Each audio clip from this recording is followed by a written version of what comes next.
All right, we are here once again with head football coach Russell Gaskamp. Week 6. We need 2 hands now. Week 6 coming up for the Ravens. They're going to host Stonehill this week. First, let's take a look back at Southern Connecticut State, second road weekend in a row. What did you see out there from the guys? Positives, negatives? Well, we got off to a bad start. I mean, we talked prior to the game about what was going to take for us to be successful. Now, and we talked about our pregame warm-up, having more enthusiasm and energy, and then getting off to a fast start. Obviously, we didn't do either one of those things. We cannot keep playing behind the 8 ball the way we have been in games.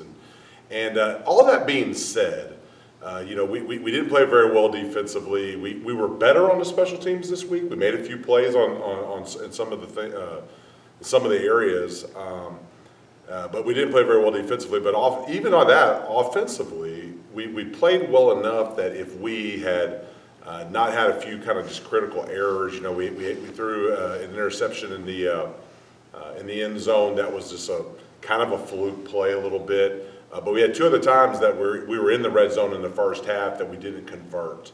And if we had done that, we go into that game, maybe 28-21 at halftime, and then our kids have the energy to go back out and compete in the second half. I was proud of the way they responded. I will tell you that we had a pretty good little fireside chat at halftime about what I thought our effort and our execution was like up to that point. And our kids, I thought, came out in the second half and responded. We got a couple of times where our defense didn't have great field position. They got field goal, made them get field goals. We scored, I think, 21 or 20 points in the second half, and kind of moved the ball up and down the field stuff. So I saw some good things. I saw us grow a little bit in the second half, but we just can't play from that far behind to start. So. Right.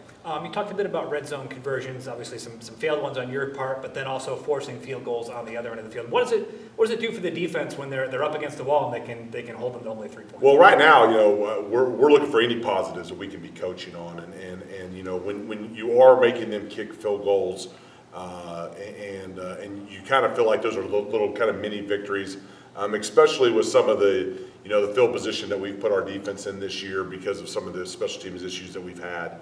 And you're able to hold them to a field goal.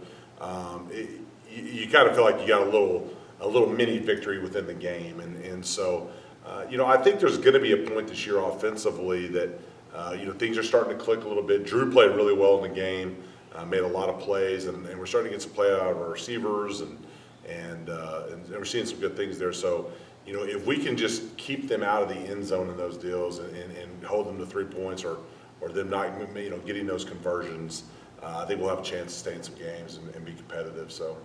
Right. You talk about field position a lot. We've talked about special teams a lot, and those 2 things are tied together. When you don't convert on special teams, it leaves you in bad field position, right? Yeah, it really does. I mean, we had an issue on a punt snap, where we're close to midfield. You get the punt off, and now they're playing on their -10. Meanwhile, we have the bad snap, and then our defense gives up a touchdown 2 plays later. It just those momentum swings are huge. We changed some scheme stuff up last week. We think in some ways, especially in our kickoff return, that helped, and we saw some good things there. But we're just like I said, we're struggling in the field position, and there's a big difference from an offense standpoint when you're going 50 yards versus 80. And so, the chances are on the offense side of the ball, you're going to probably make a mistake when you got to go 80 versus that 50. So. We've kind of seen that play out throughout the course of the year, and we got to continue to get better and get the kids to understand that. So, all right, let's take a look ahead to Stonehill coming in. The guys looking forward to getting home after a couple of weeks on the road. I definitely think that the next couple of weekends are going to be great for our guys at home. We have several events going on campus over the next couple of weeks with prospective students coming in and people seeing kind of what we've been able to build on. One thing I will tell you. And this is a shout out to Raven Nation. I mean, our home fans have been significantly better than what I've seen on the road so far, and that's just saying something positive about our crowd. So we're excited about getting back to the energy that they provide, the raucous kind of atmosphere prior to the game, the excitement of being at home. I know our guys feed off that energy, and obviously Stonehill's a good football team. Probably the most. Maybe the most complete team we've seen so far. We're going to have to play really well to keep it competitive. So, All right, so let's talk about Stonehill a little bit. What makes them so complete? What do you see that you call? Well, they're a complete? physical group. I mean, it started, on defense right now, they're giving up around 250 yards a game. They're very simple in what they try to do, and they just go do it. They say, you got to be better than us. And so far, teams haven't been that. They've been really, really good on the defensive side of the ball. They make you make mistakes. They keep it in front of them, and they just say, hey, at some point we think you're going to make a mistake and get antsy rather than just taking what they're giving you. Offensively, they want to run the ball. I mean, if there's a game so far this year that we have to stop the run and get them to try to be one-dimensional, it's this game. We weren't able to do that last week, which was disappointing. And I know our defensive staff is looking at ways to be able to hopefully create that and get them into some third and long type of situations and make them throw. So and they do a good job throwing it, but I mean they're a team that wants to run the ball. We got to figure out a way to stop it. Team of mostly freshmen here as we get into the middle of the season. How are they doing stamina-wise? How are they keeping up with the length of the college season here? Well, one of the things, when we were recruiting this young group of guys, we said, look, first of all, not every week's going to be great. We're not, there's going to be some weeks that we struggle, against good football teams. What I keep looking forward to, and the positive part about all this, is that in most years, these guys would be people that, maybe guys that would come in a red shirt or you have a more established program. They're not playing as much as we're asking them to do right now. That being said, a year from now, they're going to have a whole year experience underneath their belt versus when they wouldn't have been doing those things. And so, we're putting guys into the fire. There's guys that, maybe a freshman guy that maybe should be playing 15, 20 snaps a game is having to play 40, 45 snaps. And so they're getting double, triple the experience during this first year than they would have in an established program. Yes.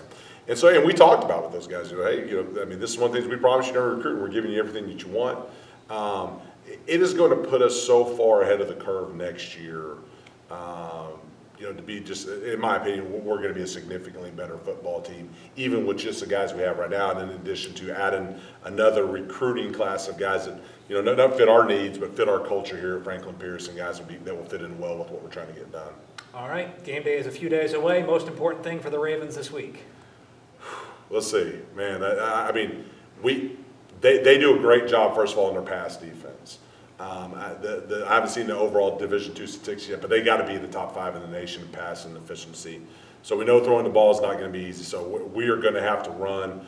We're going to have to try to keep their offense off the field. And so they want to run the ball. I think we're going to have to do a good job of running the ball this week to be able to do that. I know that sounds like a broken record, but maybe for a different reason why this week. And then, especially on the offensive side of the ball, we're going to have to just take what they give you and be patient and just execute within the things they're going to allow to give you, and not say, okay, I'm getting nervous now, I got to go make a big play and then make a mistake, because they've turned over other teams 9 times and they've had 10 sacks in their 4 games, and so they're an opportunistic defense, and we're just got to be patient and execute. So. All right, he's Russell Gaskamp. The Ravens are back home on campus this week. Noon o'clock start on Saturday. We will see you out there. Thanks, Coach. Thank you. Appreciate it.